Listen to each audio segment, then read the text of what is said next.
Hi everybody, tonight I'm going to tell you a story, not about kings, queens or famous battles, but about someone far more ordinary and infinitely more cursed. A story of what it was really like to be a thief in medieval times. It's not as glamorous as Robin Hood would have you believe. In fact, it was miserable, cold, brutal, and often tragically short-lived. Our tale begins in a dimly lit alley of a nameless town, somewhere between the muddy streets of 13th century England and the harsh stone walls of a crumbling castle town. Here, among the rats and refuse, a young man named Edwin crouches beneath the sagging frame of a butcher's cart. He waits, he listens. His breath is shallow, his fingers tremble, but not from fear, from hunger. Edwin has not eaten in 3 days. His ribs show through the thin linen tunic he stole off a clothesline 2 weeks ago. The soles of his boots have long since worn away, and each step over cobblestone is a spark of pain. But pain has become his constant companion, like the cold, like the fear. He wasn't always like this. He was once a carpenter's apprentice, quiet, obedient, with splinters in his palms and dreams in his eyes. But a crooked lord, a collapsed roof, and a father's sudden death had a way of unravelling all of that. Now, Edwin was a thief, not by choice, but by necessity. Tonight, he targets the butcher. He knows the man sleeps upstairs, snores loudly, and forgets to latch the side door to the smokehouse. He knows because he's watched him. For days, weeks. Patience, after all, is the only currency a good thief has left. Creeping forward, Edwin slips into the darkness, heart pounding. The door creaks, just slightly, but no one stirs. Inside, he's met with the familiar scent of meat and salt and firewood. It's almost overwhelming. He grips a hanging ham with both hands, the weight of it almost enough to knock him over. Then, a voice. "Oi! Who's there?" It's not the butcher.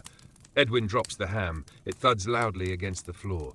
A boy, no older than 10, stands with a candle. The butcher's son. They stare at each other for a long second. Then 2. Edwin's mind races. He cannot run. He cannot fight. He does the only thing he knows to do. He begs. "Please, I'm hungry." But the boy screams, loudly. Within seconds, the butcher thunders down the stairs, swinging a cleaver. Edwin tries to flee, slips on the greased floor, and crashes into a barrel of salt. He's caught. No trial, no mercy. The butcher beats him with the flat of the cleaver until he can't stand. Then he drags him through the street by the collar, shouting for the town watch. Windows open. People peek, some shout. A few laugh. By the time the watch arrives, Edwin's face is a mess of blood and shame. They recognize him, not by name, but by his face. He's stolen before. Bread, mostly. A pair of gloves once, a ring from the Lord's steward, though he swore he found it in the mud. Repeat offender, one of the guards mutters. 3 times makes it a habit, another nods. And just like that, Edwin's fate is sealed. They drag him, limping and silent, to the town square. It's early morning. The mist still clings to the ground like a shroud. The stocks are ready. He's not the first thief today, nor will he be the last. But what makes his case different, what makes it truly unfortunate, is that he has no one to plead for him. No mother, no sister, no priest willing to claim him. Just Edwin. Alone. Broken. Cold. They bind his hands, strip him to the waist, and lock his neck in the stocks. Then the sentence is read aloud. For repeated theft against honest tradesmen and the peace of our Lord's holdings, this man shall receive 30 lashes with the rod, followed by 2 days in the stocks, and branding upon the palm, so all may know him for what he is. The crowd cheers, not with joy, but with the weary bloodlust of those who live on the edge of suffering. If Edwin can be punished, perhaps their own misery won't seem so meaningless. The first lash is the worst, not because of the pain, though it is blinding, but because it shatters the last thread of dignity Edwin clung to. He cries out, and in that cry is not just pain but grief. Grief for who he once was, for the father who died, for the life that might have been. By the 10th lash, he goes quiet, numb. By the 30th, he can't feel anything at all. Children throw rotting vegetables at him as he slumps in the stocks. Old women spit. Some men jeer. And yet no one questions why a boy like Edwin, once a carpenter's apprentice, became a thief in the first place. Because in this world, hunger is not an excuse. Poverty is not a shield. And pity is a luxury the medieval world simply cannot afford. At dusk, a gentle rain begins to fall. It washes some of the blood from Edwin's back. He lifts his head slightly, eyes scanning the crowd. No one meets his gaze, not even the boy with the candle. And so Edwin begins his long, slow descent into the invisible underworld of medieval crime and punishment, where every breath is a gamble, every shadow a threat, and every stolen crust might cost a life. And this is only the beginning. By the second morning the rain has stopped, but Edwin remains in the stocks, his body stiff and swollen. Flies gather around the welts on his back, and a crust of dried blood clings to the edges of the wooden collar that pins his neck in place. His lips are cracked. His tongue is thick and dry. He can barely keep his eyes open, but sleep doesn't come. Not when each jerk of his head grinds splinters into raw skin. A rooster crows somewhere in the distance. The town begins to stir. A boy walks past and throws a clump of dirt at him. It hits his shoulder and falls without notice. An old woman mutters something under her breath, something about curses and sin, and drops a few stones at his feet. Then a different sound, footsteps approaching, slow, measured. A pair of leather boots stop just in front of him. "You're lucky," a voice says, male, deep, but not unkind. "You weren't hanged." Edwin lifts his head with effort and blinks against the rising sun. A man stands before him, well-dressed but not gaudy, fur-lined cloak, dark tunic, a seal ring on his left hand. He looks like someone used to power but not drunk with it. The man crouches. "Name?" Edwin hesitates. No one's asked that in days. Edwin," he rasps. "Apprentice carpenter, formerly of Eastgate?" the man asks. Edwin's eyes widen slightly. The man nods. "Thought so. I remembered the name. Your master built the trellis at my vineyard. Good work, that." There's silence, then the man stands. "Such waste," he murmurs. "You should have been a craftsman by now." Edwin doesn't respond. What could he say? The world doesn't bend for grief, and misfortune isn't a valid defense in the eyes of the law. The man continues, "They'll release you at midday. I suggest you leave town before nightfall." He pauses, then tosses something toward Edwin's feet. A small pouch. Coins. Silver? By the sound. "Don't steal again," the man says flatly. "Next time they won't spare the rope." And then he walks away. Edwin stares at the pouch. He cannot reach it. His arms are bound in place, but the gesture, the acknowledgement, hits deeper than any lash. For a brief, strange moment, he remembers who he was before all this. Midday comes. The stocks are unlocked with a creaking groan. He collapses to the ground, barely able to stand. One of the watchmen kicks the coin pouch toward him. "Take it and go," the guard mutters. "You stink." Somewhere behind him, a dog barks. A woman argues with a merchant. Life resumes. But for Edwin, time has become fluid, his sense of it warped by the pain, by the humiliation. He limps away, hunched like an old man, clutching the pouch in one hand and using the other to shield his eyes from the sun. He doesn't look back. That night, he finds shelter under an old bridge outside the village. The wind howls through the stone arches, and water trickles just inches from where he lies. He opens the pouch. 5 silver pennies. Enough for a blanket, perhaps bread, maybe even a ferry ride eastward.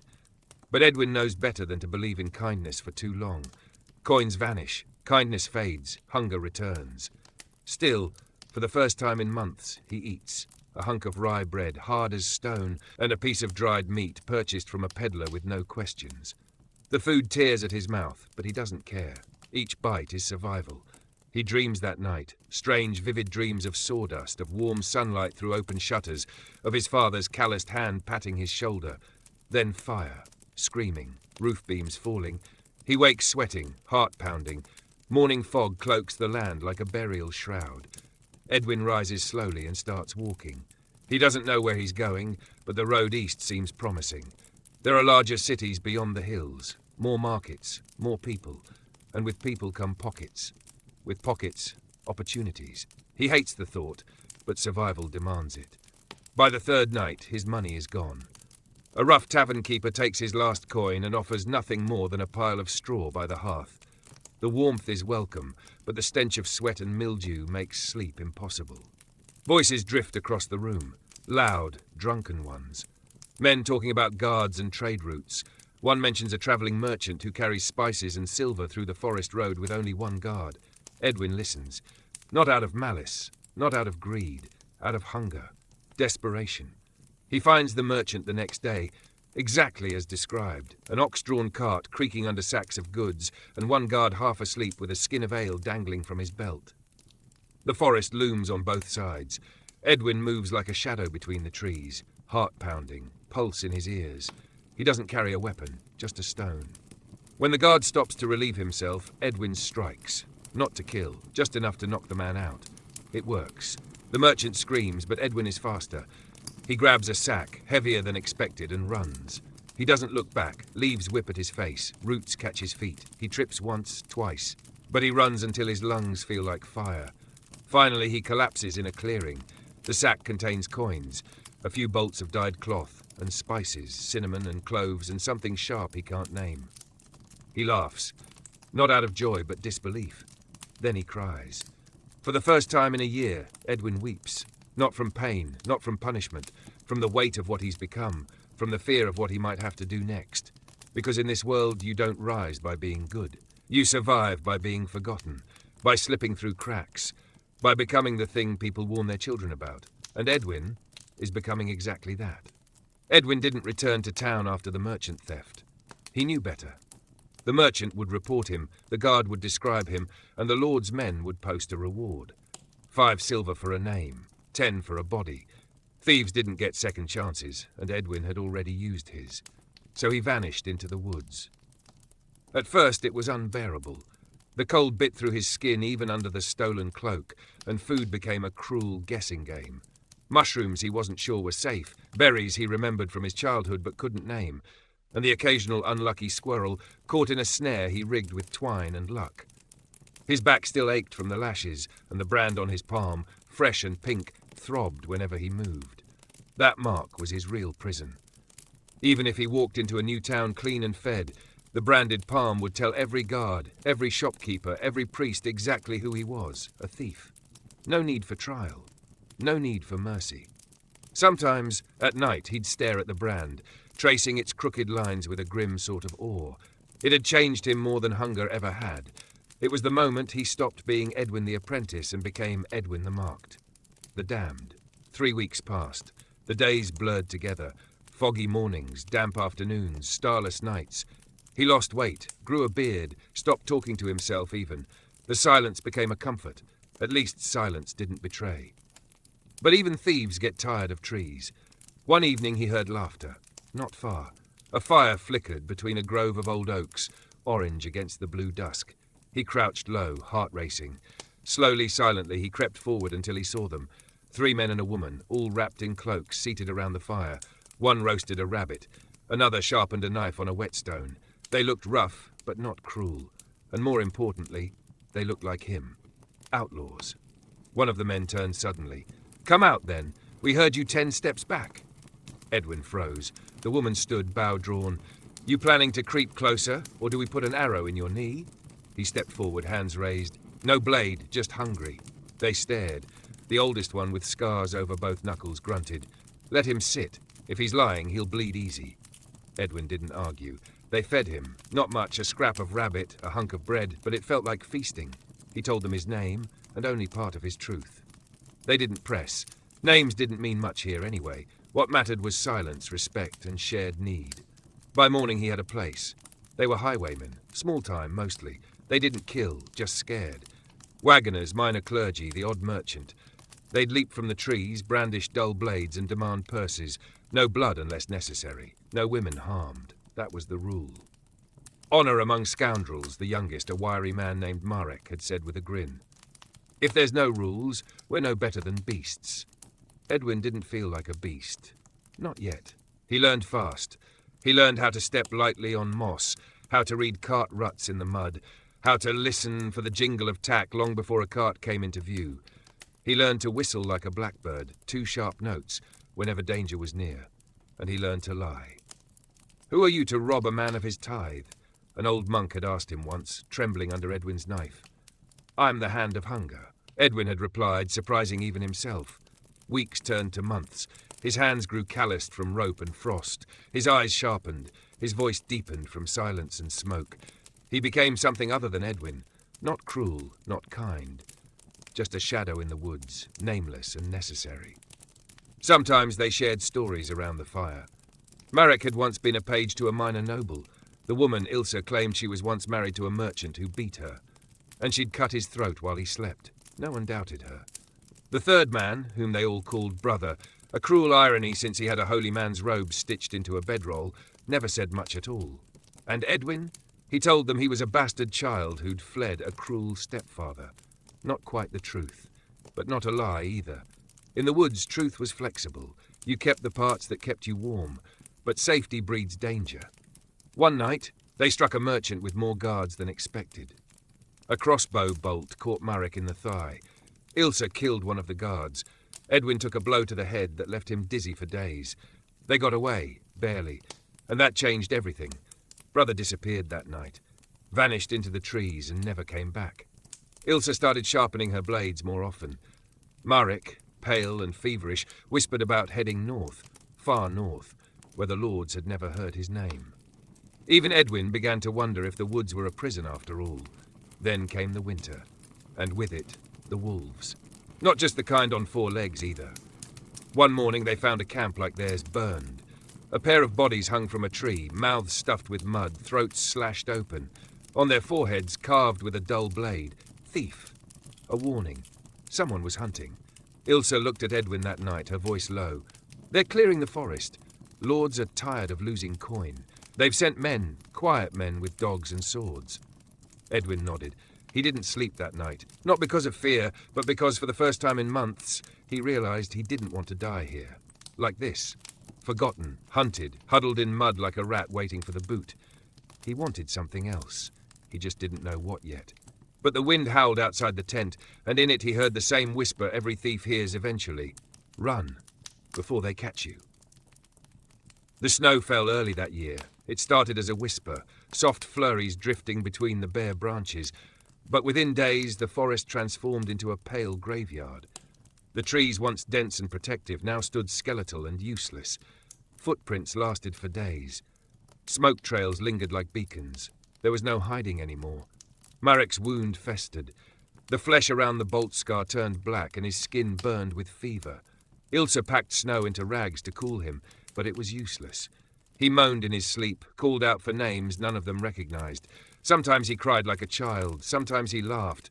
It chilled Edwin more than the snow ever could. "We have to move," Ilse said one morning, rubbing her gloved hands over the dying embers. "If we stay here, we're dead." Edwin looked at Marek, pale and sunken in the corner of their canvas shelter. "He can't walk. Then he'll die," she answered quietly. Not coldly, not cruelly. Just the way you say the sky is grey or the bread is stale. Fact, not feeling.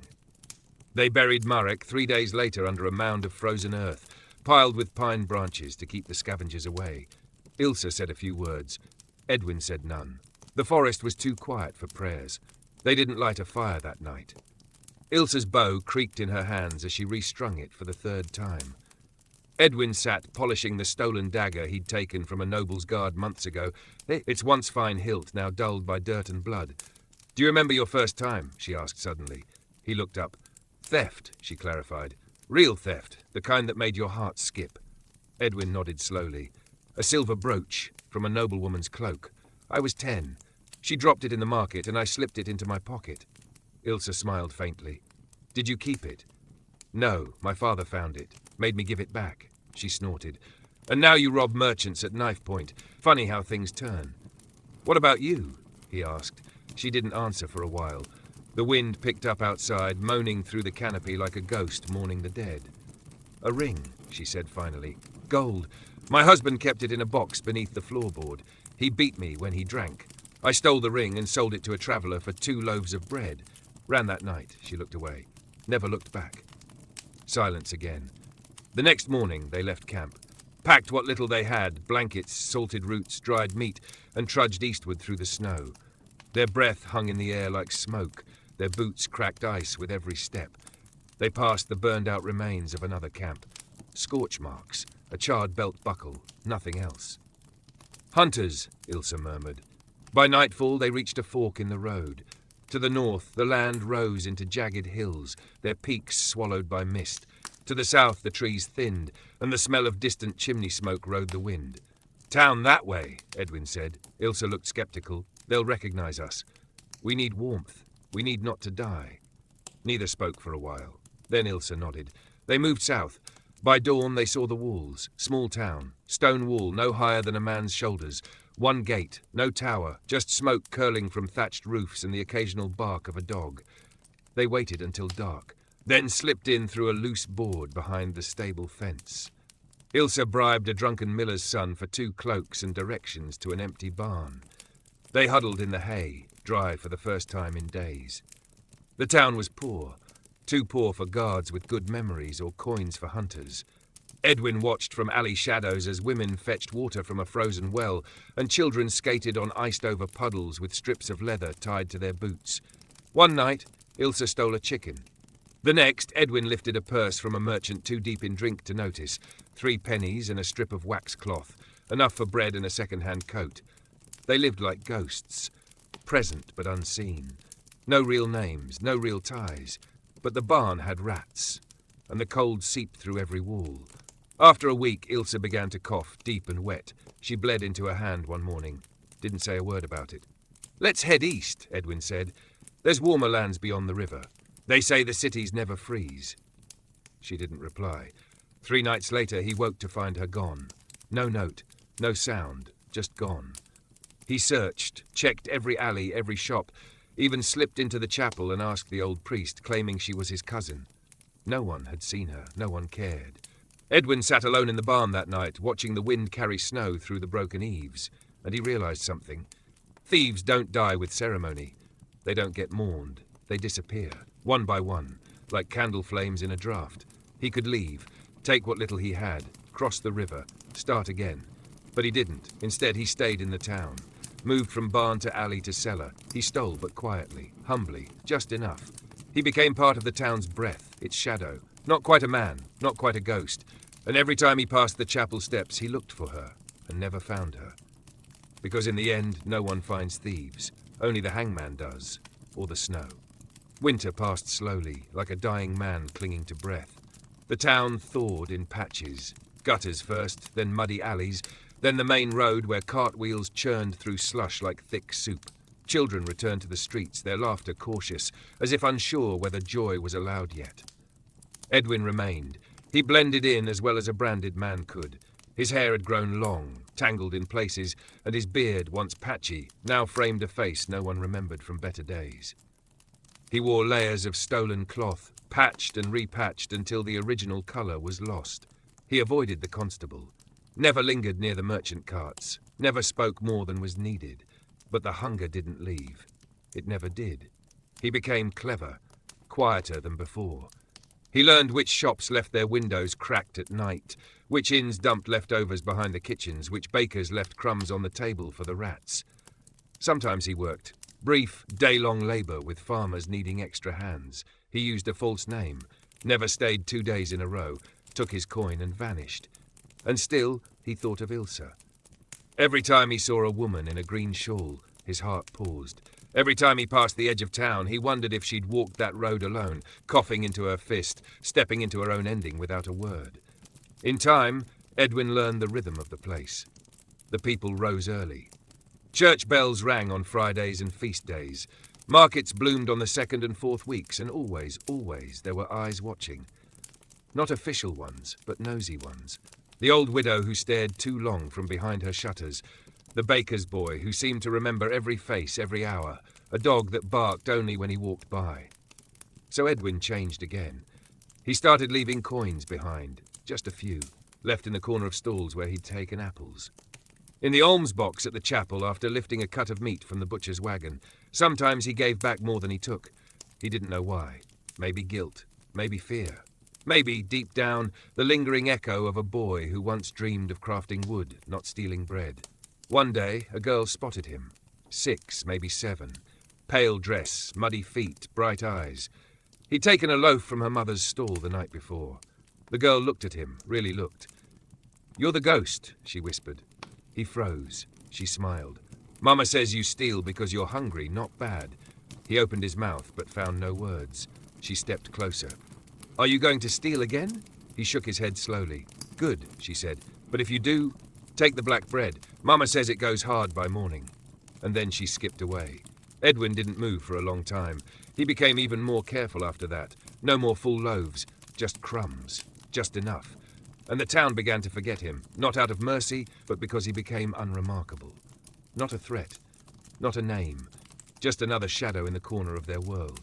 Until one day, someone didn't forget. It was a merchant, fat, red-faced, covered in furs that didn't suit the warming air. He'd come from the west, shouting about thieves on the roads, about lawlessness, claimed his guard had been stabbed, his cart ransacked, his goods stolen. "They took silk, spices. Do you know what cloves cost now?" He roared at the magistrate. The magistrate barely listened, but the constable did. Descriptions were given. One man, thin, brown beard, scarred face, limp in his left leg, and a brand on his palm.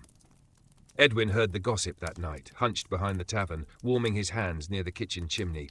The merchant offered 15 silver coins for capture, alive or dead. It wasn't enough to rouse a full manhunt, but it was enough to make the hungry eyes of the town narrow. 2 days later, a boy tried to follow him. Barely 10. Probably promised a coin or two to watch where the ghost went. Edwin lost him in the alleyways, then doubled back, waited. The boy never came again. But the message was clear. The world does not forget thieves. It waits. It waits until they grow careless, until they trust, until they settle, and then it tightens the noose. That night, Edwin packed what little he had, Clive, crumbs, coins, and left the town. Not with anger, not with regret, but with the weary calm of someone who knows there is no home for people like him. He didn't take the road. He walked into the woods, again. And as the town shrank behind him, stone walls, thatched roofs, chapel bell, he realized he didn't hate it. He didn't love it either. It had been what all places were to him now, temporary. And in the quiet hush of dusk, as birds called through the trees and the sky bled pink over the horizon, Edwin let out a breath he hadn't realized he'd been holding. Then he disappeared. Again. The forest in spring was nothing like the one he'd fled before. The trees were greener now, soft leaves unfolding like cautious hands, drinking in the golden light that filtered through the canopy. Birds called overhead, not in warning, but in song. Rabbits darted through underbrush, and bees hummed among wildflowers that painted the forest floor in colours Edwin hadn't seen in years. But beauty, in his world, was a distraction. And distractions got you killed. He kept to the edges of game trails, never stepping twice in the same place, always alert for the crack of a twig or the unnatural silence of a predator. He lit no fires, drank from streams, slept curled beneath brambles or beneath low mossy trees that sheltered him from dew. Days passed, then a week, then 2. The hunger came back, of course. It always did. He snared birds when he could, dug up roots he remembered from childhood lessons. His hands bled often, scratched raw by bark and thorn, but it was better than the stocks. Better than the brand, better than the noose. Still, there was no destination, no plan, just distance. As much as possible between him and anyone who might still remember the limp in his leg or the shadow of a stolen dagger. Then one night he saw smoke. Not thin chimney smoke or the scent of burning leaves, but thick black smoke, choking and oily. It rose in a dark spiral above the treetops, and with it came something else. Screams. At first he thought it was a trick of the wind, but then the echoes sharpened into human voices, cries of panic, the unmistakable clamour of metal on metal, hooves pounding the dirt. He crept toward the noise, a clearing, a camp. Maybe 24 people, travellers, merchants, pilgrims, caught in chaos. 3 men on horseback circled the camp, swords drawn. Their faces were masked with leather hoods. Bandits, real ones. The kind who didn't steal out of hunger, but cruelty. The kind who made Edwin look like a priest. Tents burned. A wagon lay overturned, its canvas shredded. People screamed. Some fled, others didn't move at all. And among them, a child, a girl, maybe 9 years old, standing frozen as a horse charged straight toward her. Edwin didn't think. He moved. Broke from the tree line like a spirit risen from the mud, shouting without words, just a roar, primal and desperate. The horse reared. The rider pulled hard on the reins. The girl fell backwards, scrambling away, just as the hooves crashed into the dirt where she'd stood. The rider turned his blade toward Edwin. Too late. Edwin had already leapt, stone in hand, and struck the man across the face with everything he had left in him. The man fell. Edwin grabbed the child and ran. He didn't look back, didn't stop, till his lungs burned and the screams were far behind them. Only then did he collapse, both of them panting in the underbrush. The girl clutched at his tunic, her face streaked with ash and tears. "My mama, she didn't. She's still back there." He looked at her. Blonde hair matted with soot, eyes wide, too wide. He could go back, try to help, or he could run. Again, he looked down at his hand, the branded one still stained with old blood, the scarred skin curling slightly with age. Then he stood. "Stay here," he said. "Hide. Don't move unless you hear me call." She didn't nod. Just stared. He left. Back to the camp. It was quieter now. The kind of quiet that comes only after slaughter. Bodies lay scattered. Smoke clung to the ground like fog. One horse limped past, riderless, reins dragging behind. The 3 attackers were gone, or dead. He didn't care. He found the girl's mother near the wagon, pinned beneath a broken wheel. Her eyes were open, but she wasn't there anymore. He closed them gently and returned to the girl. She was still there, still breathing. When she saw his face, her shoulders slumped with a relief that nearly broke him. He sat beside her. Night fell. Neither spoke for a long time. Finally, she whispered, "Are you a knight?" He laughed. "Just once." "No," he said. "I'm the opposite of a knight." "But you saved me." He looked out into the trees. The wind rustled the leaves like whispered secrets. "No one should die like that," he said quietly. "Not her. Not you." She leaned against him. Small. Fragile. He didn't move, didn't know what to do, what to say. He wasn't a father, wasn't a protector. He was a thief, a branded man, a ghost in his own skin. But the girl didn't know that. She just knew he had come back. In the morning, she followed him when he stood. No questions, no demands, just trust. And Edwin, for the first time in a long time, didn't walk alone. They walked in silence for most of the morning. The girl, her name was Bryda, never asked where they were going. She simply walked beside Edwin, her small feet sinking into the soft earth, one hand clutching the corner of his tattered cloak. He offered her no promises, no lies, only a direction, away. Away from smoke, away from blood, away from the dead camp and the charred remains of her childhood. By midday they found a stream, its water clear and biting cold. Bryda drank until her lips turned blue. Edwin let her rest, soaking a strip of cloth in the stream and gently wiping soot from her face. She winced but didn't cry. He studied her. She had the same look Ilsa once had after the first ambush, a look that said the world was no longer safe, that everything could burn and probably would. "You got anyone?" he asked softly. She shook her head. "No uncles? Grandparents?" Another shake. He nodded once. Nothing else needed saying. When she fell asleep that night, curled in the crook of his arm beneath the low-hanging limbs of an ash tree, he watched the stars. They blinked overhead, indifferent and eternal. The same stars he'd once counted beside his father's fire, long before brands, long before blood. He didn't know what he was doing, but he knew what he couldn't do. He couldn't leave her. The next few days were quiet. Edwin scavenged what he could, wild onions, bitter herbs, a hare caught in a forgotten snare. Bryda ate whatever he gave her without complaint, though she gagged once on the roots.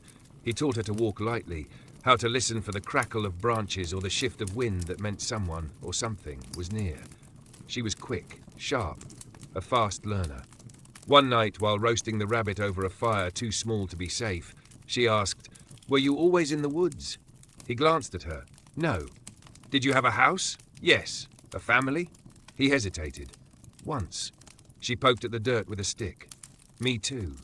And that was the end of that. They followed no map, only instinct. Edwin avoided roads, knowing too well what they held. Patrols, tollmen, rumours of rewards. He had heard enough over the years to know that a man with a branded hand travelling with a stolen child, because surely that's what it would look like, wouldn't live long enough to explain. Still, the forest couldn't be forever. Bryda needed more than roots and rabbits. She needed people, safety, a bed. He began listening more carefully, wandering toward villages at night, hiding near the edges, watching from hedgerows and trees. He listened to gossip, checked for notices nailed to wooden posts. No one mentioned a branded thief. No one was looking for him. Yet. Then on a dusky spring evening, they reached a crossroads. 3 signs, all rotted, one broken at the stem. But the name that caught Edwin's eye was simple, Windmere. He remembered the name. A town near the border, a place small enough to be overlooked, but big enough to hide in, with a priory, a convent, a place where people might take in an orphan girl without asking too many questions. That night, as Bryda lay curled in her makeshift blanket of leaves, Edwin sat with his knife drawn, staring at his reflection in the blade. He didn't want to leave her, but he had to. He knew what happened when people like him lingered too long near innocence. He knew what happened when branded men stood too close to light. So he made a plan. One last walk. Just a day's travel. He'd bring her to the priory gates, knock and vanish before they asked his name. He would be her ghost, just as he'd been to everyone else. At dawn, he woke her. They walked all morning, then through the afternoon. The land flattened into meadows. Fields appeared in the distance. Smoke from cooking fires curled into the air. They were close. Bryder clutched his hand tighter as they neared the town. Edwin's heart ached. He knew she felt it. The end.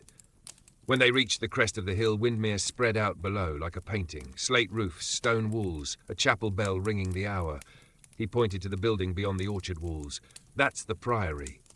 She looked at it, then at him. "You're not coming with me," she said. "No." Her lips pressed into a hard line. "Why?" He didn't answer. She stepped back. "You're leaving me." He reached into his cloak and pressed something into her hand. A silver coin, smoothed from age. His last. "They'll keep you safe." She threw it on the ground. "I don't want to be safe." "I want." But she couldn't finish the sentence. He turned, walked away. Didn't look back until he reached the trees. She was still standing there, a small figure against the green, arms by her sides, staring after him like she was trying to memorize his shape before the forest swallowed him whole. He almost turned around. Almost. But he didn't. Because ghosts don't come back. They just disappear. The forest closed around him once more, but this time it felt different. Edwin had always known the trees as sanctuary, sharp and unforgiving, yes, but predictable. They didn't judge. They didn't question. They simply stood, season after season, uncaring of the lives that bled beneath them. Yet now, for the first time in years, the quiet didn't comfort him. It pressed. The sounds of Bryder's footsteps still echoed in his ears, even as he moved deeper into the wild. Her voice, her questions, the way she'd stared at him with a mix of anger and sorrow, it all lingered like smoke on his skin. He had told himself he did the right thing, that he had no place with her, that he was dangerous, but it didn't feel like righteousness. It felt like abandonment. Days passed. He moved east again, skirting roads and villages. His pace was slower now, not from fear, but from a kind of heaviness that made his bones ache. He no longer watched the trees with the same predator's eyes. He didn't listen as sharply. Sometimes he even left tracks on purpose, as if part of him wanted someone to find him. He passed through a ruined hamlet one afternoon.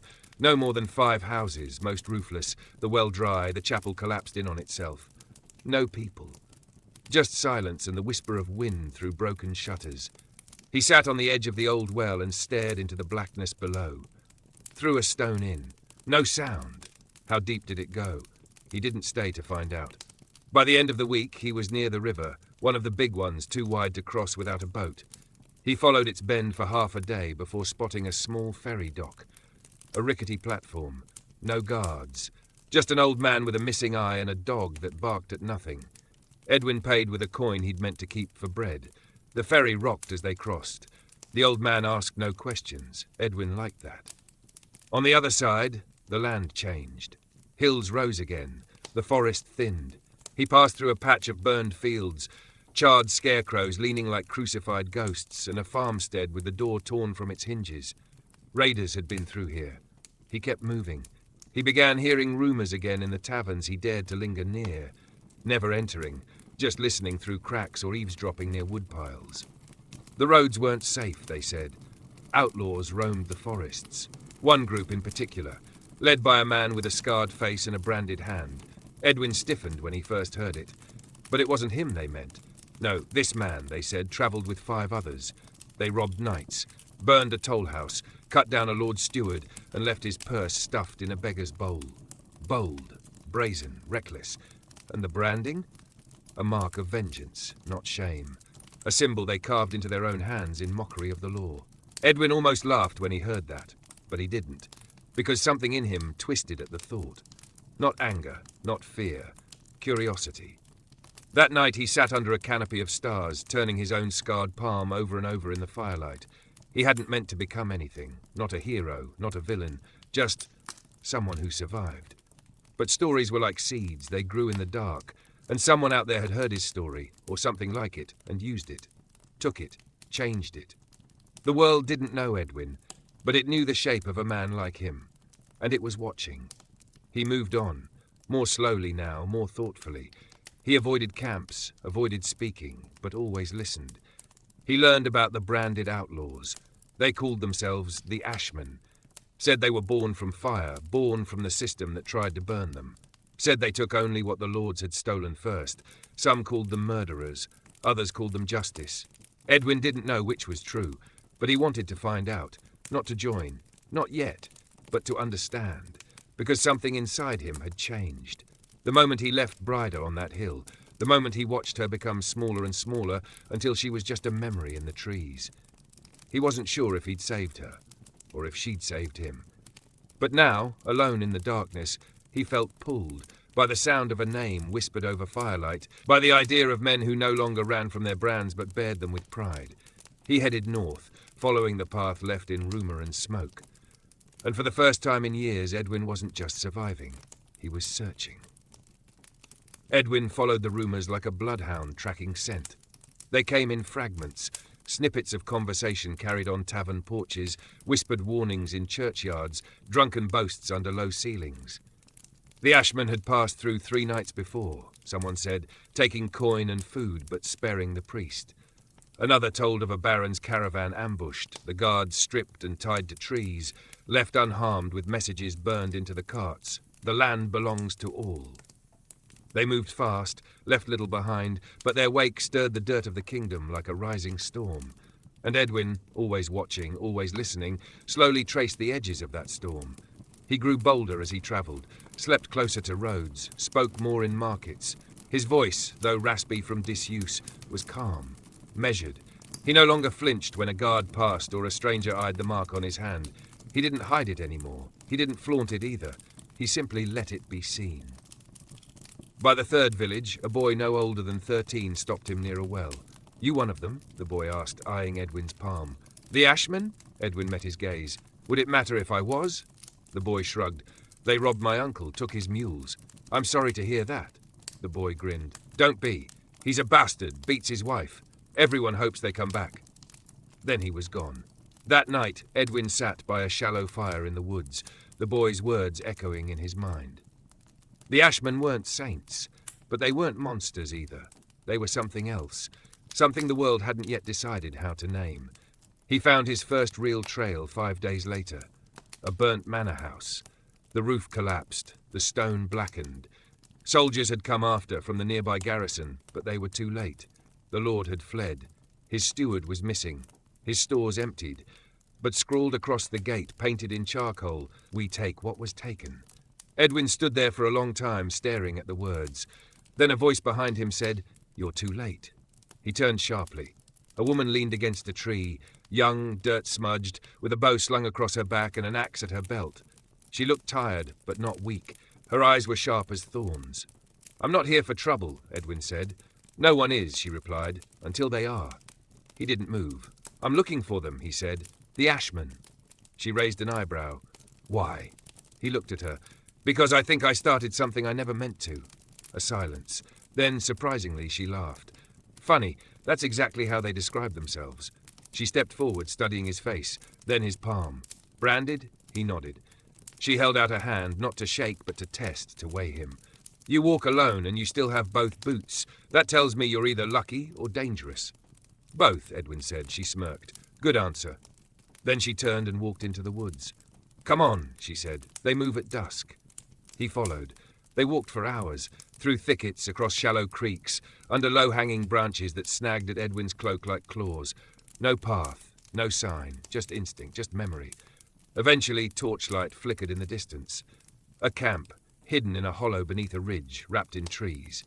Small, maybe a dozen people, tents made of stitched-together cloth, horses tied near a stream, weapons leaning against logs, laughter, smoke. The sound of life lived at the edge of the world. Edwin felt something tighten in his chest. Not fear, recognition. The woman waved him forward. "Don't speak yet. Let them look." He did. One by one, heads turned. Men and women paused mid-drink, mid-sentence, a boy sharpening a blade, a girl counting coin. A tall man with a cloak woven from wolf pelts stood and came forward. He was the only one not smiling. "Name?" he asked. "Edwin." "Branded?" Edwin held up his hand. The man studied it, then looked at Edwin's eyes. "You know what we do here?" "I know what people say. They say a lot."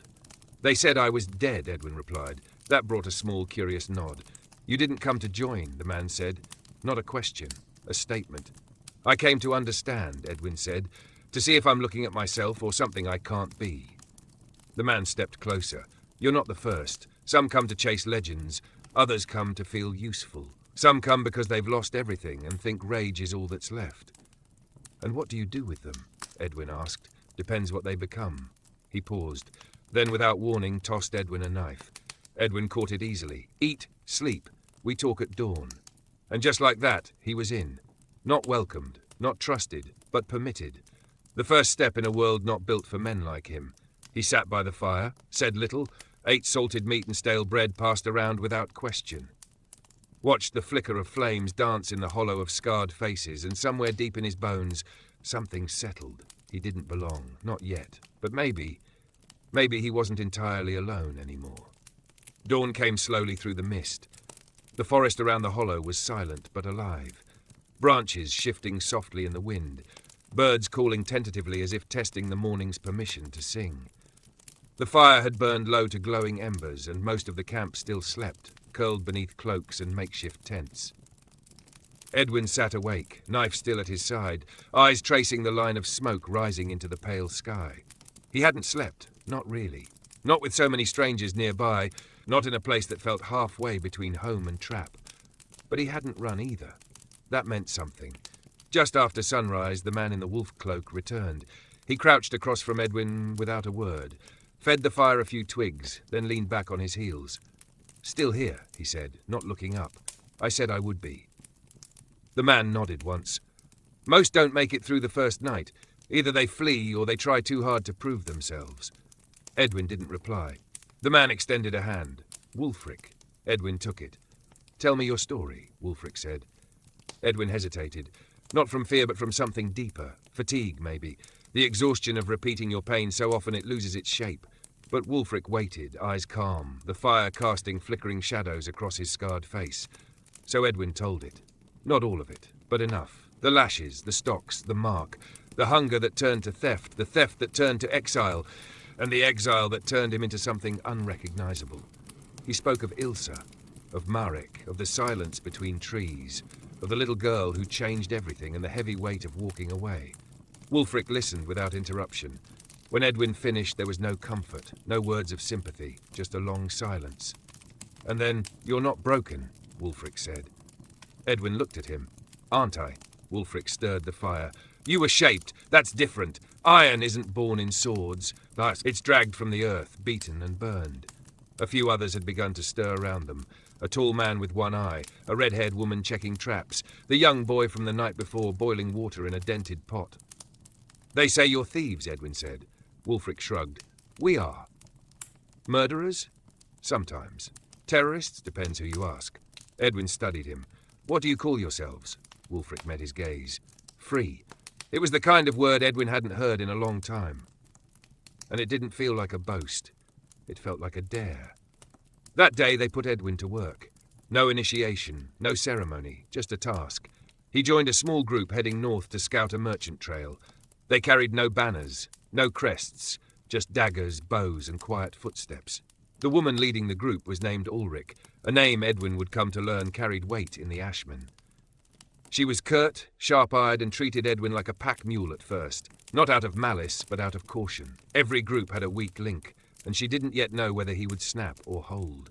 They walked for hours, avoided the main road, watched from behind hedgerows and dense shrubs as a gilded cart rolled past, flanked by armoured guards. "A tax collector," Ulrich whispered. "Fat purse, stolen coin." They didn't strike. Not yet. The Ashmen didn't just rob. They waited for the right moment. The moment when it mattered. When they could hurt a lord, not just a servant. Edwin respected that. On the way back, Ulrich asked, "You've killed?" He nodded. "For coin?" "No. For breath." She grunted. "Good enough."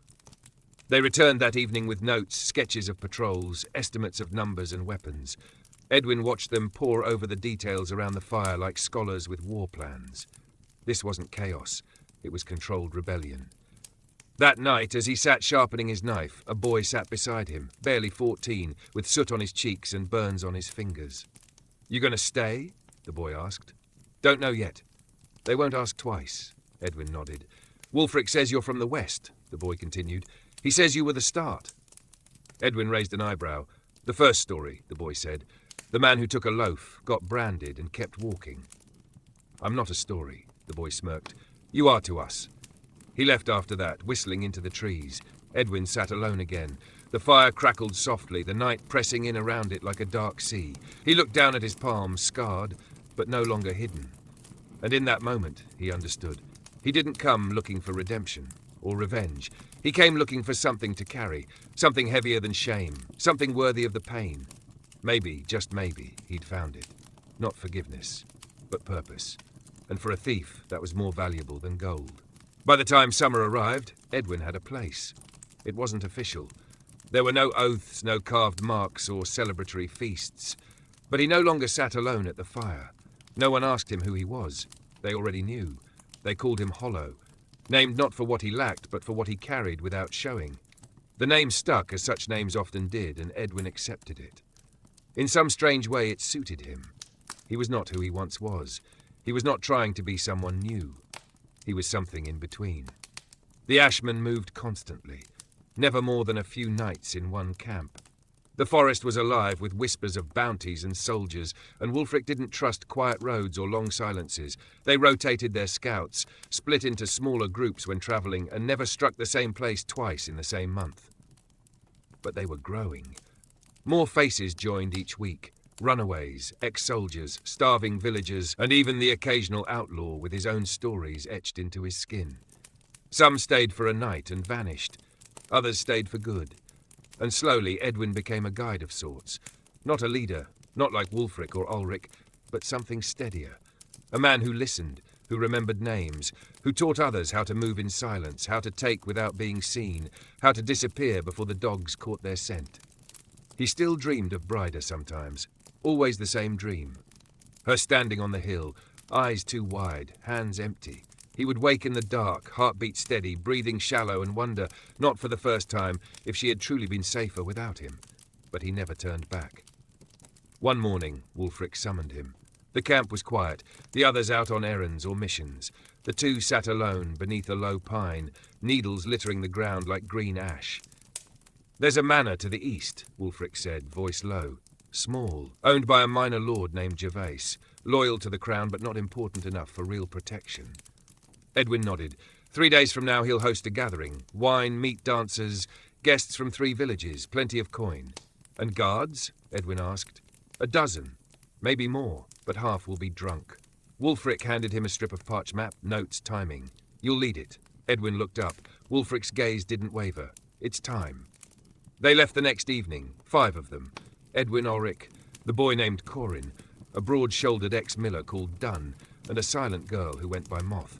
Each one chosen for a reason. Speed, silence, strength, precision. Edwin said little during the march. He traced the map over and over in his head, memorizing paths, guard rotations, the location of wine cellars and servant doors. This was no snatch and run. This was a message. On the second night, they camped in an old orchard, the trees heavy with unpicked fruit. Corin climbed one and tossed apples down, grinning like it was a game. "They say you used to rob alone," the boy said between bites. "Just you and the shadows. Sometimes." "Must have been lonely." Edwin didn't answer. Corin leaned in. "Wulfric thinks you're the future. Thinks you've got something we all need." Edwin looked at him. "What's that?" "Patience."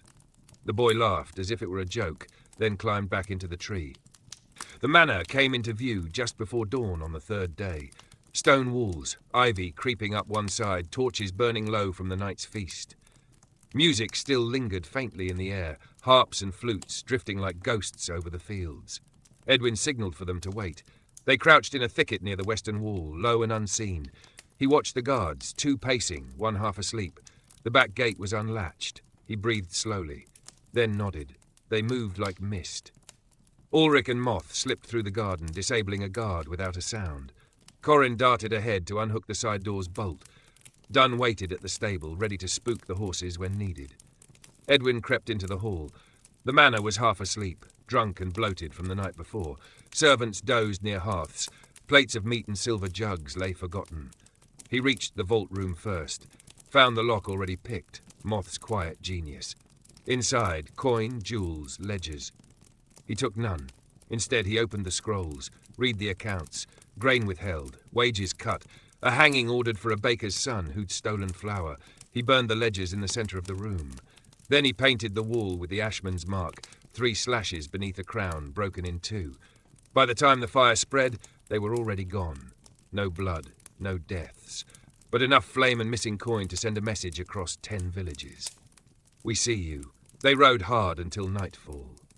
Slept in shifts, laughed over stolen apples and warm wine. Corin sang songs about the raid before they'd even reached camp. When they returned, Wulfric was waiting. He didn't speak, just met Edwin's eyes and gave a slow, deliberate nod. Edwin nodded back. He felt no pride, no thrill, just movement, forward toward something larger than himself. For the first time in years, he was not just running from the past, he was walking into it. Summer deepened, and with it the name Hollow began to travel. Not just within the Ashmen, but beyond. Farmers whispered of him around campfires. Children mimicked the tales with wooden swords in hand. A man with a branded palm who stole not from the poor, but from the greedy. A man who burned ledgers instead of barns, who freed the imprisoned and left coin in the bowls of widows. Some of the stories were lies. Most were exaggerations. But Edwin said nothing to stop them. Because the truth was simpler, smaller, and not nearly as useful. What mattered wasn't who he was, it was what he had become in their eyes, and what that symbol, the brand he once hid, had begun to mean. Still, the stories made him uneasy. Each time a new face arrived in camp, eager and bright-eyed, claiming they'd come to follow Hollow, Edwin felt that old ache in his gut, the ache of guilt, of not living up to the myth. He was no saviour, he was just a man who got caught. But Wulfric had other ideas. "You're a banner now," the older man told him one evening as they watched a new fire circle being dug for the growing camp.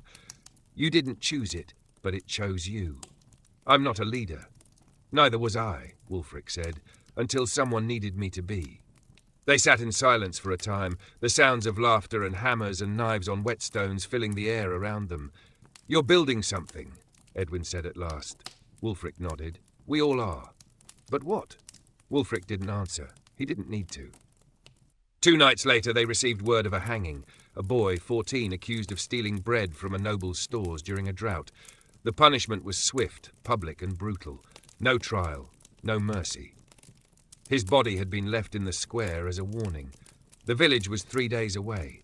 Wulfric called a meeting, not just of the leaders, but of everyone. Every scout, every cook, every fighter and lookout.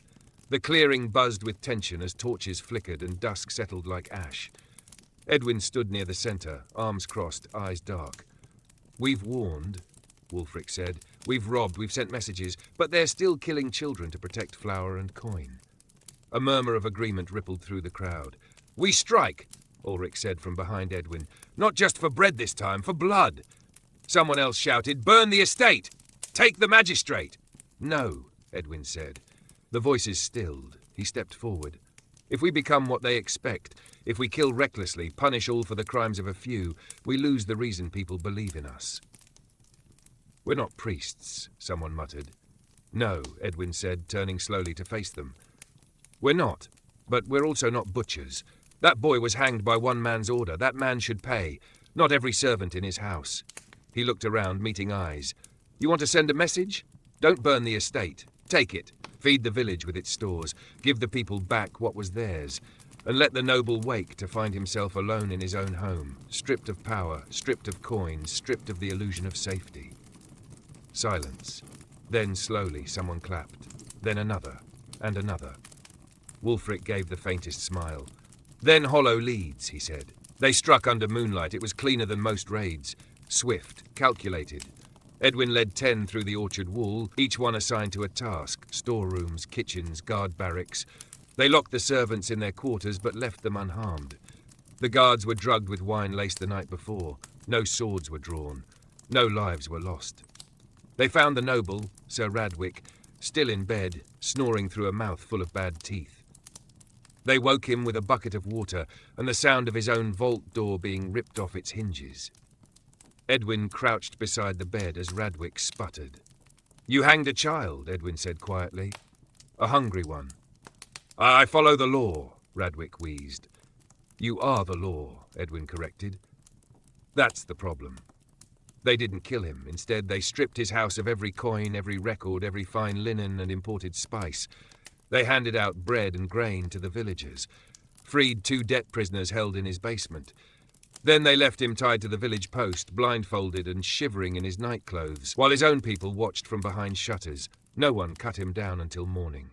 The name Hollow grew, but this time Edwin didn't run from it. He began training others, how to watch, how to wait, how to strike only when the wound would matter. He taught them not how to steal, but why to steal. Not how to hurt, but how to shame. And something began to take shape.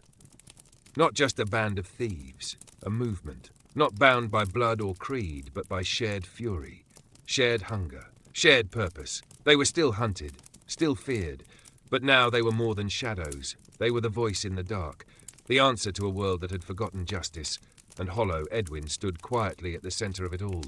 Not proud, not perfect, but steady. Autumn crept in on a breath of smoke and gold. The trees began to change, leaves blushing crimson and amber before drifting to the forest floor like tired hands letting go. The nights lengthened, the mornings turned crisp, and with the shift in season came a shift in tension. The Ashmen were no longer whispers, they were names. Names carried by travelling merchants, by angry magistrates, by frightened nobles whose storehouses were mysteriously emptied in the night. In the southern provinces, the King's Council convened twice in a single week, first to dismiss the threat, and then to reckon with it because something was spreading. Not just theft, not just fire, but defiance. And at the heart of it all, one name lingered like smoke in every room it entered. Hollow. Edwin never spoke of it. He listened to the stories, the wild tales told by new recruits or smug villagers who claimed to have seen him. 10 feet tall, eyes of fire and a brand glowing like molten iron. He said nothing when they asked him if he knew the man. He simply listened, and then walked away, because the legend didn't belong to him anymore. But the burden did. One evening, Wulfric summoned him again. They sat beneath the same pine as before, though the branches had grown heavier with the weight of months, and the needles beneath them now formed a soft, fragrant carpet. "There's a name," Wulfric said, "we need to talk about." Edwin raised an eyebrow. "Your name." He stayed silent. Wulfric looked at him. "It's outgrown you. I know. You've given people something to believe in, something sharp, but it's dangerous. I never asked for it. Doesn't matter. You carry it." Edwin nodded. "What do you want me to do?" "Let it go," Wulfric said simply. "Not the work, not the fight, but the face. Step back, fade. Let others carry the fire now." It made sense. Edwin wasn't young. He was tired, and he could feel it. Like an old cut reopening with the weather, the strain of too many raids, too many nights in the cold. He didn't move as quickly, didn't sleep as soundly. But more than that, he knew what Wulfric feared. If Hollow fell, the movement might fall with him. So Hollow had to become something more, or vanish. They staged it carefully, a raid gone wrong, just enough chaos to sell the illusion, a skirmish with mounted guards along the southern road. Smoke, steel, screams in the dark. Edwin disappeared. No body was found, only a patch of bloodied cloth, his dagger and a trail vanishing into the river. The story spread faster than fire. Hollow was dead. Some mourned, some raged. But the Ashmen did not stop. They grew. Because behind the myth, the machine still moved, quietly, thoughtfully. Edwin stepped into the background, his voice now heard through others, new leaders, new names. Ulrich. Corin, now taller, sharper-eyed, with a scar across his cheek. Moth, whose silence had become command. The Ashmen no longer needed one man. They had become an idea. And Edwin, no longer hollow, no longer hunted, found himself living in the in-between. He took to the hills, alone again, slipping from camp to camp, offering guidance, tools, tactics. No one called him by name. No one asked who he was. He was the stranger who came and helped, then disappeared before dawn. Sometimes he watched from the trees as others carried out plans he once would have led. Sometimes he found children orphaned by war and delivered them quietly to safe places like Windmere's Priory. He never approached the hill, never looked to see if Bryder still walked the orchard paths. He told himself that was mercy, not cowardice, and yet she never left his mind.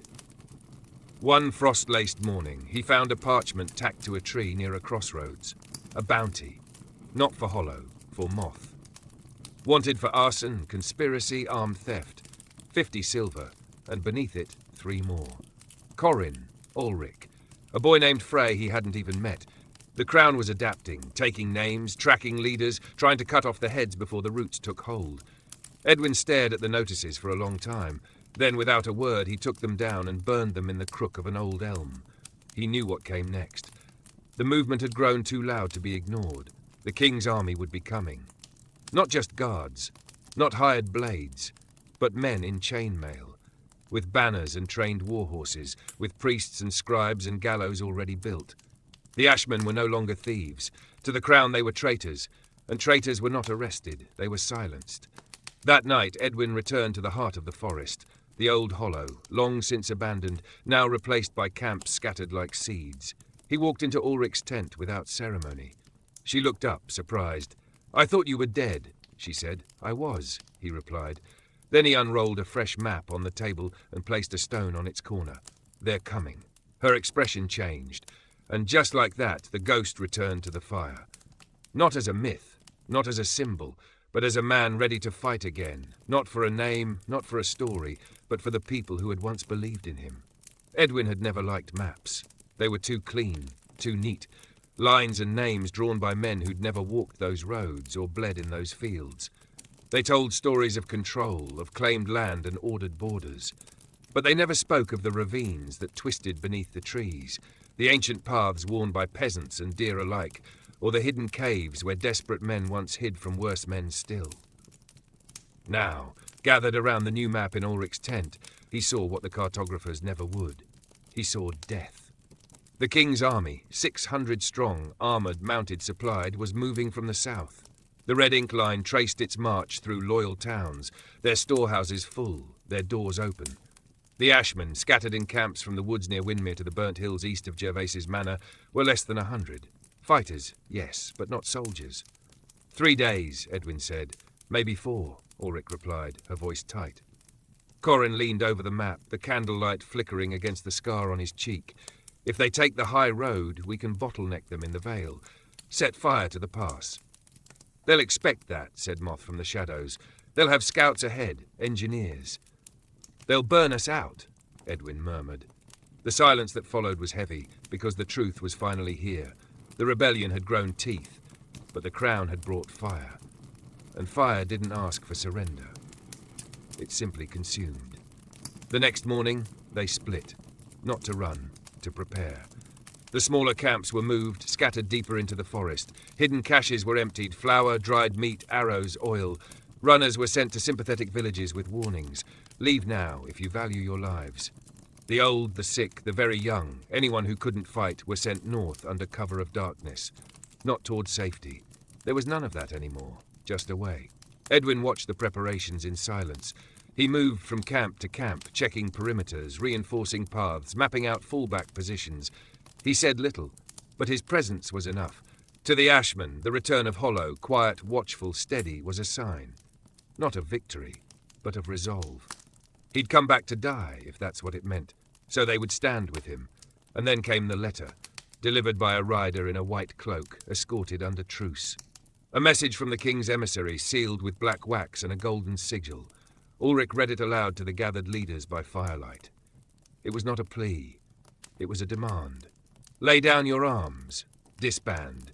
Present the man known as Hollow and the commanders of your faction at the Stone Road before the week's end.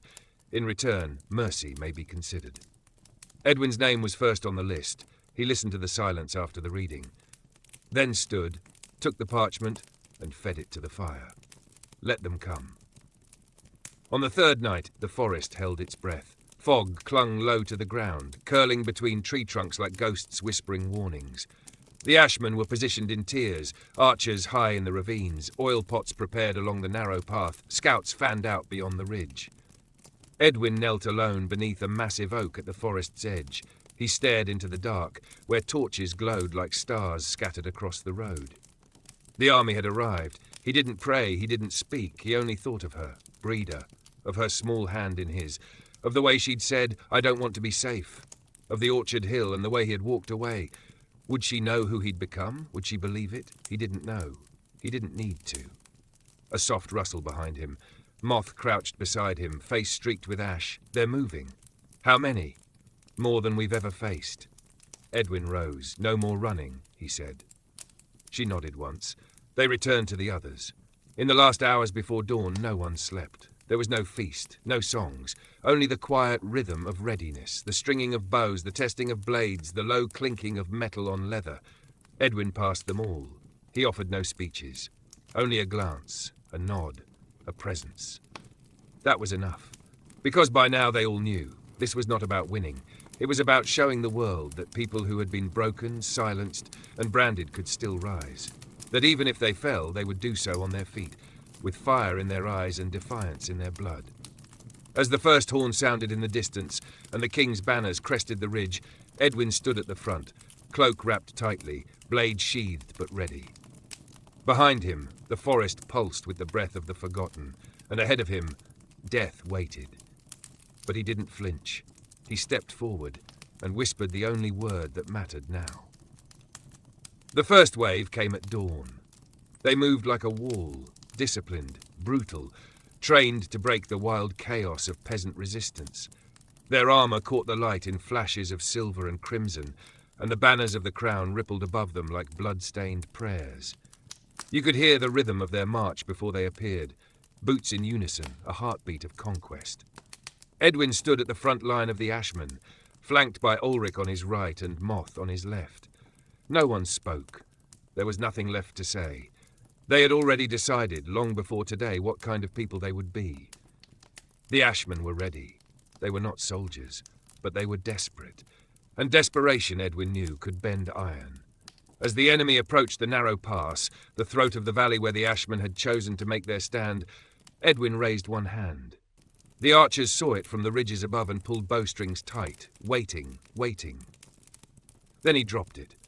The first volley screamed down like thunder. Arrows hissed through the morning fog, striking shields and necks and horses alike. The front ranks of the king's army faltered, just for a moment, but it was enough. Moth and a dozen others rolled barrels of pitch and dried oil from their cover and set them alight, pushing them down the incline. Flames licked the ground, and the narrow path became a choking inferno. Still, the army advanced. Edwin gritted his teeth. He had known it wouldn't stop them, but every second bought mattered. "Fall back to the second ridge," he shouted. The Ashmen moved fast. This was part of the plan. Hit, run, vanish. They melted into the trees like ghosts. Corin led a band through a side trail, losing more arrows from hidden crags. Ulrich planted a spear into the chest of a mounted knight trying to cut through the brush. One of their own, a boy no older than 16, took a sword in the belly and screamed once before silence swallowed him. There was no room for mourning. The battle stretched through the forest like a spreading bruise. The king's soldiers were skilled, organized, but they were used to fighting other soldiers. Not wolves in the woods, not traps hidden in dead leaves, not fighters who vanished between every blow. Still, for every night that fell, an Ashman fell too. By midday, the forest floor was slick with blood. At the third ridge, Edwin found himself face to face with a captain of the Royal Guard, tall, steel-plated, breathing like a bull through a battered helm. The man raised his sword and bellowed, "Traitor!" Edwin met the blow with his own blade. Steel clashed, sparks flew. The weight of it rattled his bones. He ducked, stepped aside, drove his dagger into the man's thigh. The captain roared. Edwin moved like smoke. No wasted movement. No anger. Just necessity. The final blow was quiet. A slice to the throat. A hand pressed gently over the man's eyes as he fell. Edwin staggered back, chest heaving, the weight of every death pulling at him like chains. But there was no time. A horn sounded from the east, 3 long notes, the fallback signal, the last line. Edwin ran. By the time he reached the final position, an old stone ruin overgrown with ivy and moss, the Ashmen had regrouped. Maybe 40 remained, some wounded, others shell-shocked. But they stood, and the army was still coming. Ulrich's face was streaked with blood. Moth's bow was cracked. Corin had taken a wound to the shoulder and could barely lift his knife. They were cornered. "We can't hold," someone whispered. Edwin looked around. Faces he knew, faces he didn't, all waiting, all watching. He climbed the ruined wall, high enough for them all to see, and looked down at them. He didn't raise a sword. He didn't shout. He simply said, "You've already won." They stared. "They will take this hill," he said. "They will take our lives, but they will never take the truth." He turned his hand, showing them the brand, worn, faded, still there. "They branded us to shame us, to silence us, but we took it. We made it a banner, and now they're afraid." His voice didn't rise, it stayed low, steady.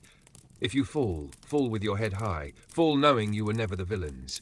You were the reminder." A pause. The world will remember.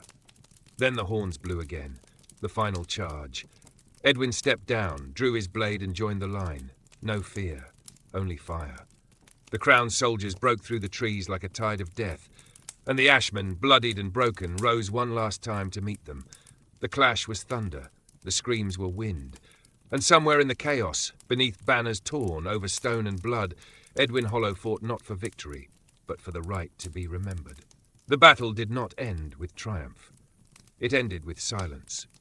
Smoke hung over the broken ruin like a veil, drifting lazily between trees blackened by fire and paths littered with shattered steel and the still forms of the fallen.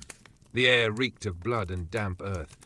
Ravens had begun to gather, their wings brushing the treetops like the hush of a funeral choir. It was late afternoon when the last of the clashing swords went quiet. The king's soldiers, what remained of them, searched the ruins with wary steps, spears drawn, eyes flitting through the haze, and among the bodies they found no banners, no cries of surrender, just ash. The ashmen had made their final stand exactly as they had lived, quiet, sharp, and defiant to the end. One of the royal captains stepped into the centre of the ruin, his boots crunching through shattered stone and scattered feathers. He looked around, face grim. Dozens dead, many more wounded.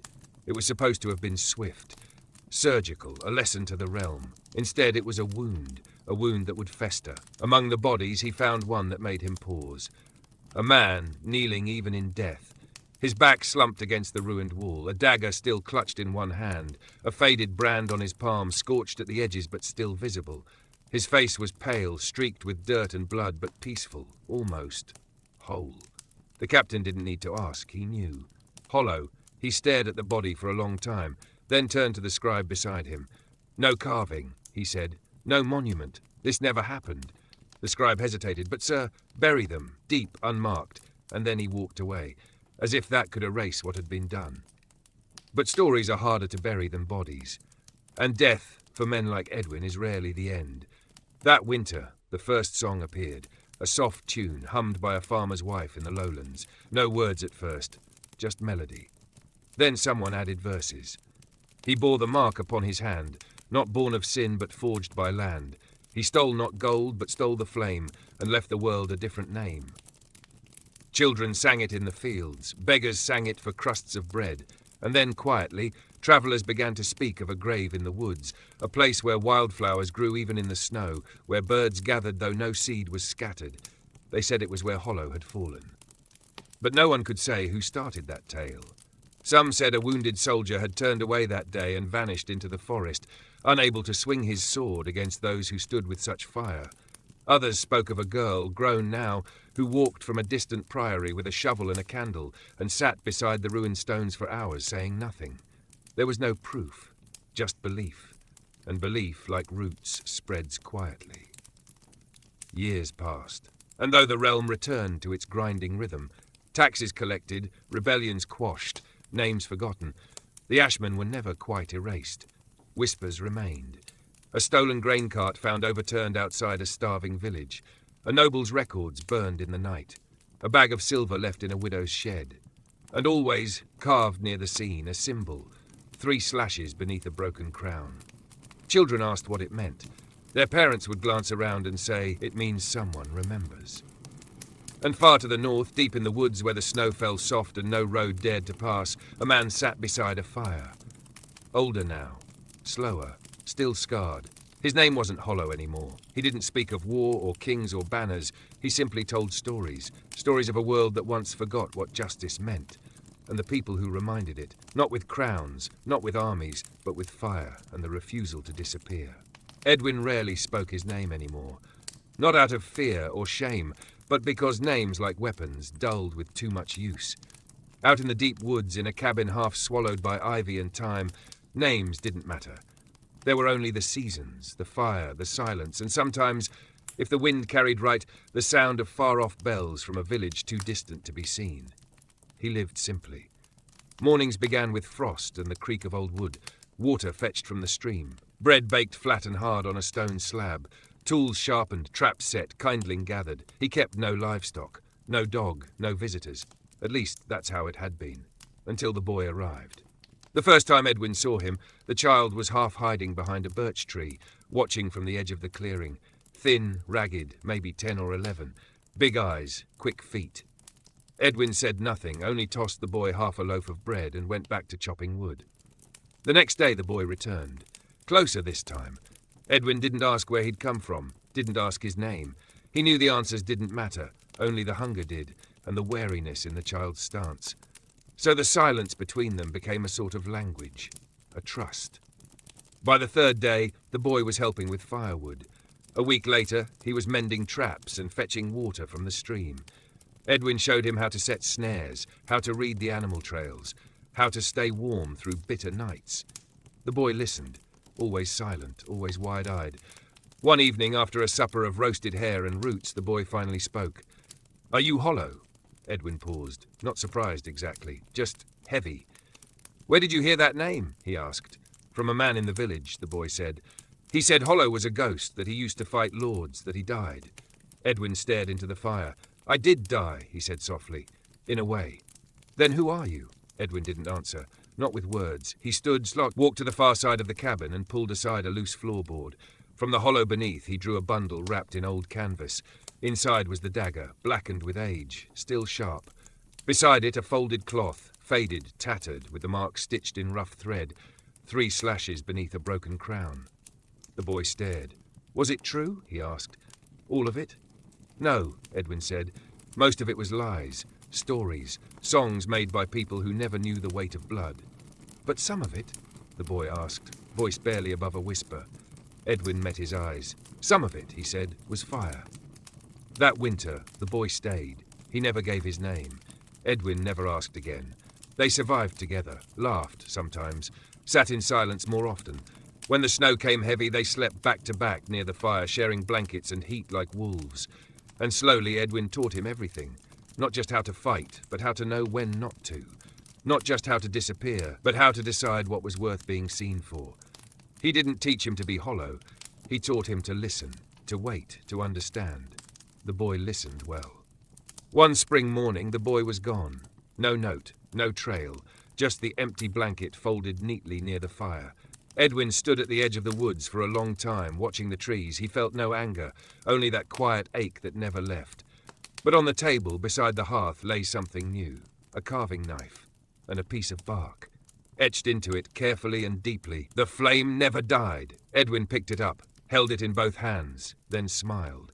Not the smile of a man who believed in peace, but the smile of a man who believed the world could still remember, even without him, even without a name.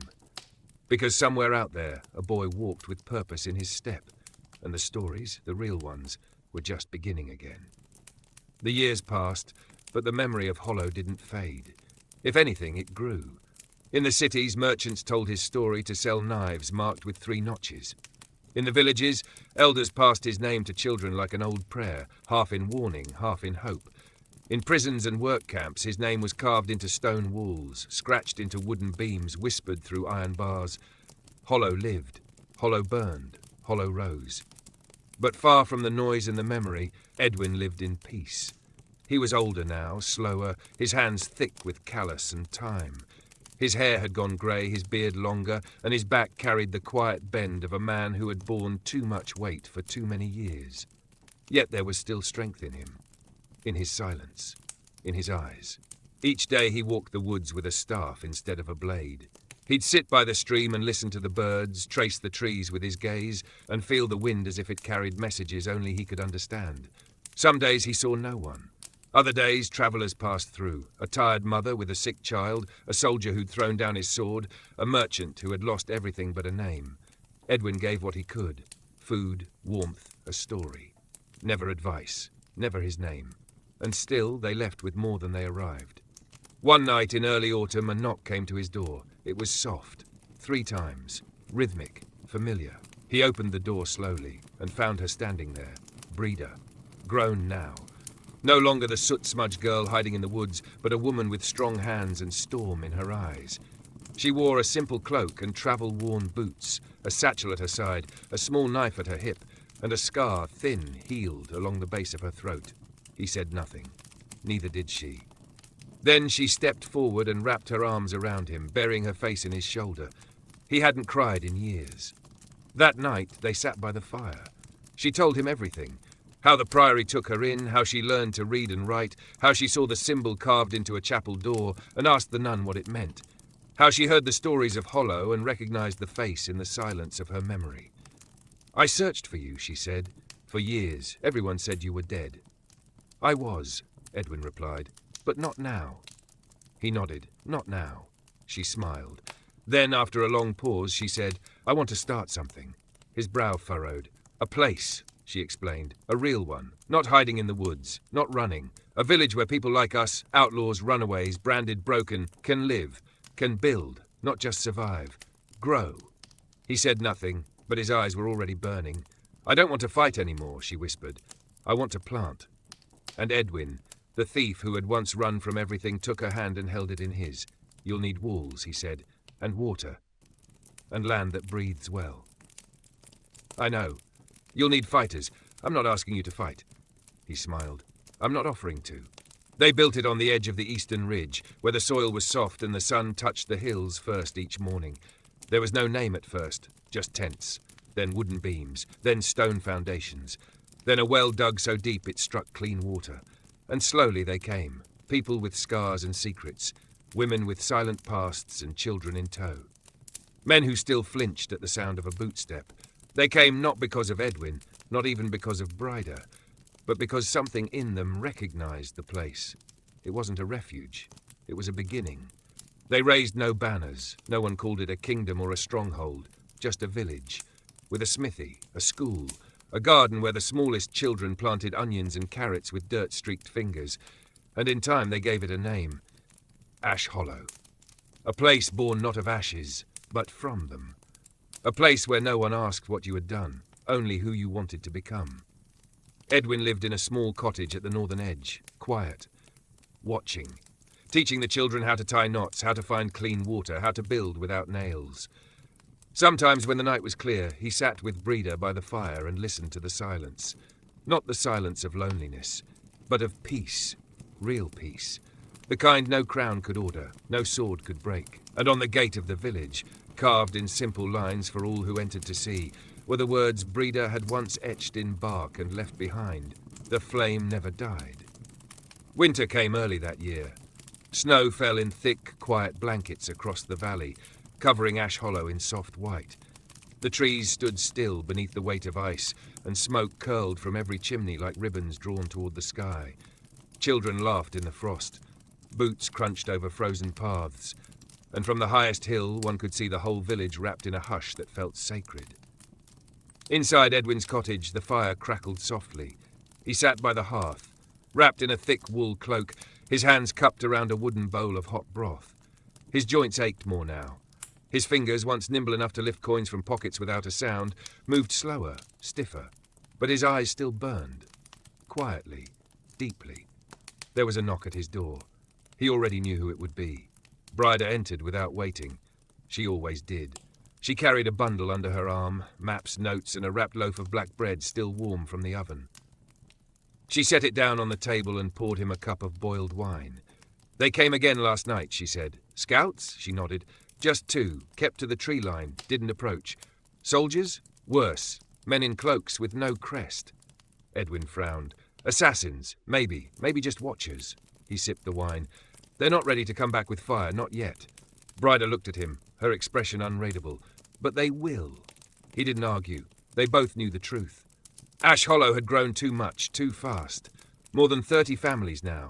A schoolhouse, a forge, a market, and an idea that frightened the world beyond its hills, that justice and peace could grow from rebellion. The kind of idea kings feared. "I want to be ready," she said. "You already are." She hesitated. "Then why do I feel like I'm waiting for something I can't stop?" Edwin stood slowly, walked to the table and unwrapped the bundle she had brought. The maps were detailed, trails, water lines, outer watch posts, but it wasn't the paper he studied. It was what she had added at the bottom of one, a new mark, not his old symbol, not the brand. This one was simpler, 3 small trees, a sun above them, a line of flame beneath the roots. He looked at her. "You made this?" It felt right. He traced it with his finger. "It's not about the sword anymore," she said. "It's about the soil." He smiled. "Then it's a better banner than mine ever was." The next day, the snow fell harder. Bryder sent out patrols along the ridges. Young men and women with arrows and signal horns. At her side now was the boy, no longer a boy, who had once left Edwin's cabin with nothing but a carving knife and a dream. He was taller than either of them now, strong, silent. He walked with purpose and eyes that missed little. They called him Flint, though Edwin never asked what name he'd been born with. Didn't matter here. Names weren't chains in Ash Hollow. They were choices.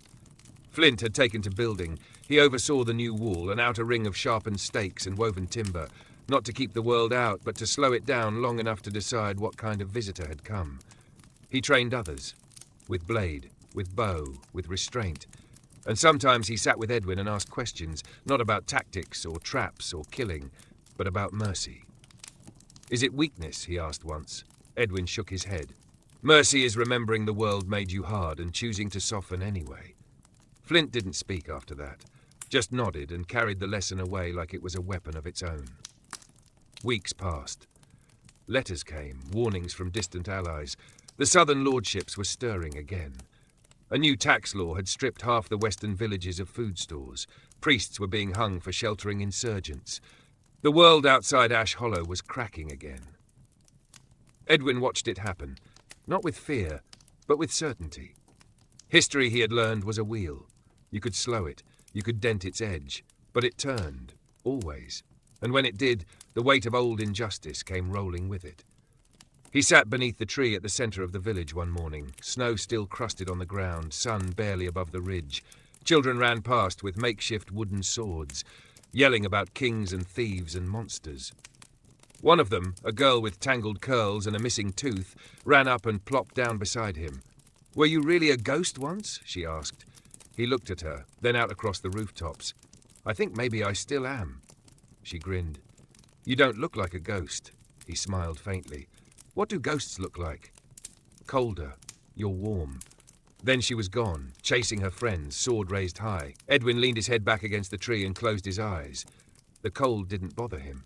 He had lived through worse. But this moment of quiet, with laughter in the snow and a village that believed in its own right to exist, this was why he had fought.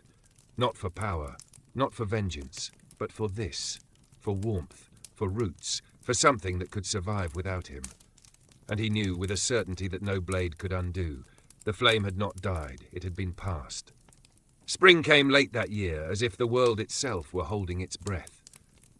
The snow melted slowly, retreating like an old memory from the hills and hollows. The soil turned black and rich, ready to be worked. Buds pushed through branch tips, uncertain but determined. The people of Ash Hollow planted their gardens with hope, not just for food, but for proof that life still answered to more than war.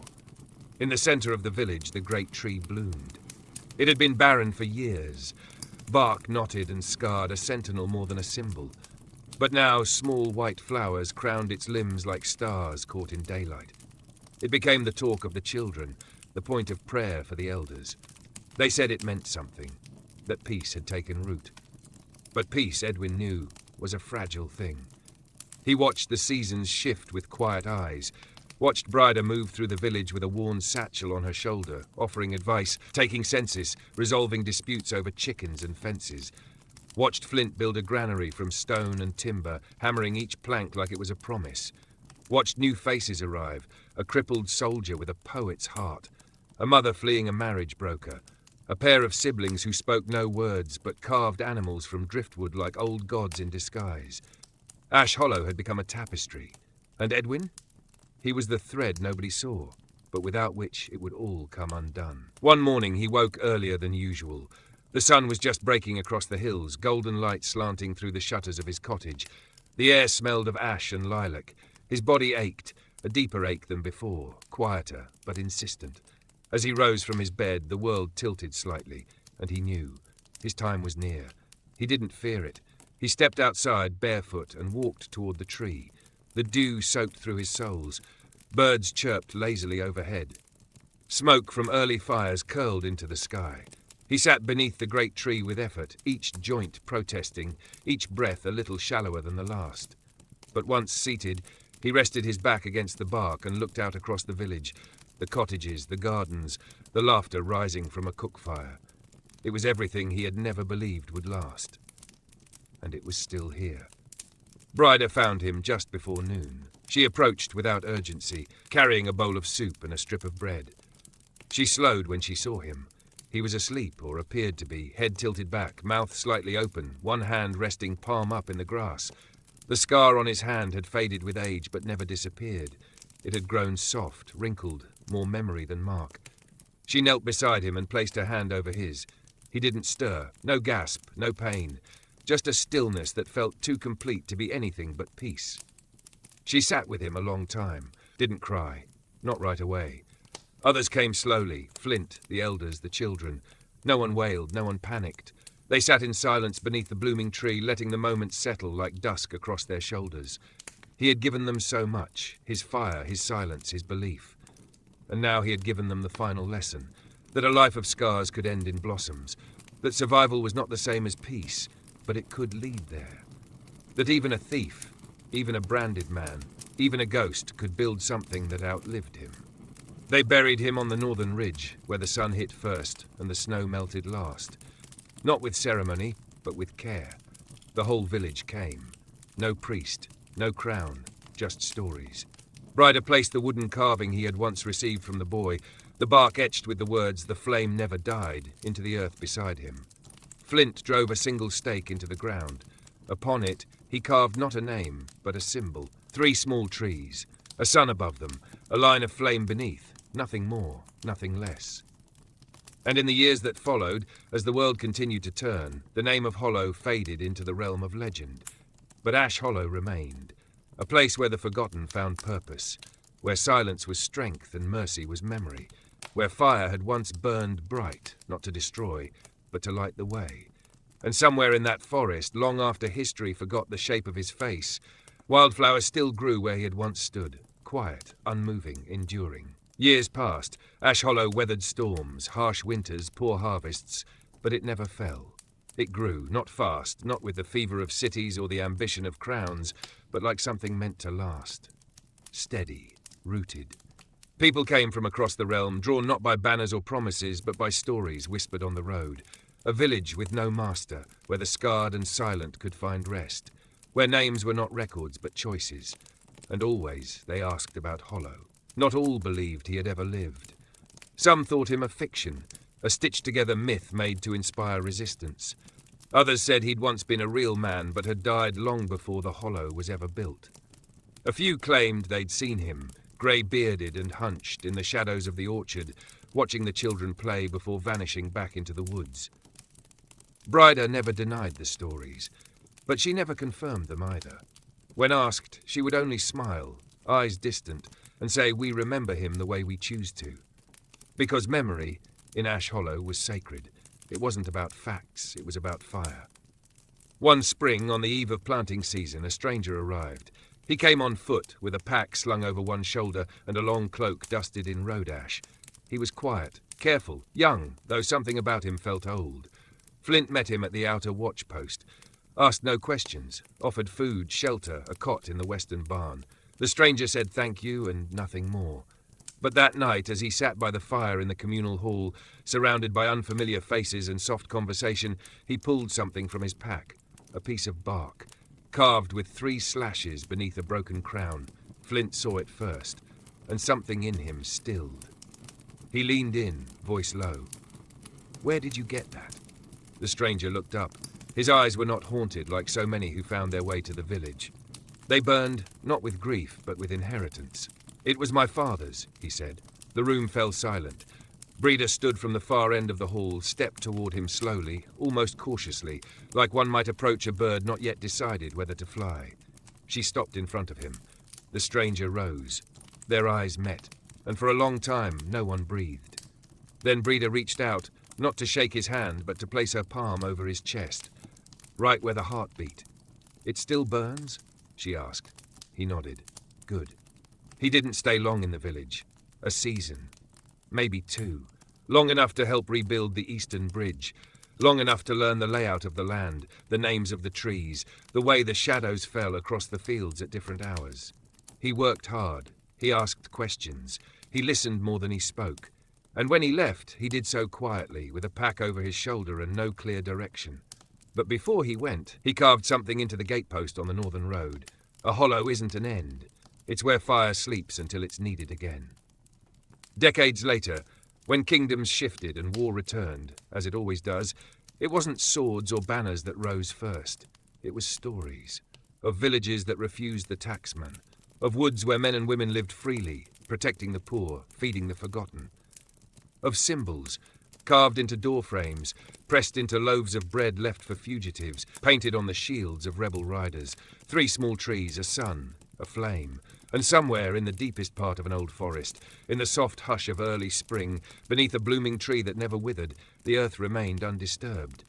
But those who passed close could still feel it.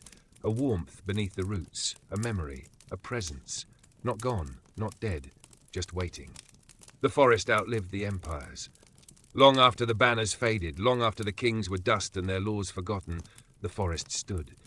Trees taller than the spires of cathedrals, roots older than recorded names, rivers that had once run red now ran clean and clear.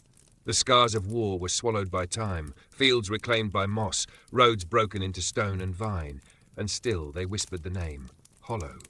Not in fear, in reverence.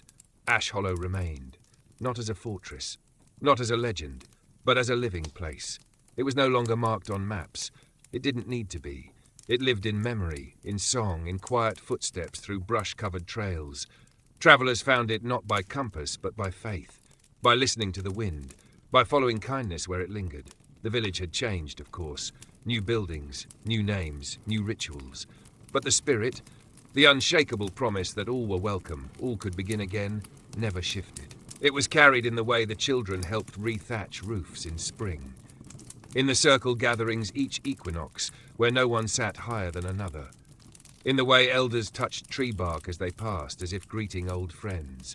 And deep beneath the soil, under the great tree at the heart of the hollow, the roots had woven themselves around something small, a piece of cloth. A knife wrapped in old leather, a bit of carved bark nearly worn smooth by age. The tree grew taller each year. Its blossoms came in every season. No one questioned it.